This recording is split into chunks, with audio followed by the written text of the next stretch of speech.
Kaixo, Auritz naiz eta 16 urte ditut, 17 betetzeko.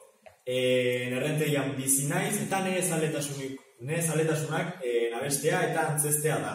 Gero ere eskualoi talde batean ibiltzen naiz. Jokatzen. Gero musikari dagokionez, rocka da gehien gustatzen zaitena, reggaea da gehiena, eta reggaean badago abesti bat hau,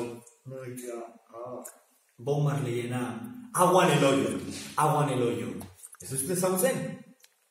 Agua en el hoyo, I'm treating you right. Agua en el hoyo, every day and every night. Ta bueno, bukatzeko, Xenpelarrek abestu zuen bertsoa, errenteikua, abestuko izuetan guzteko, agur moduan.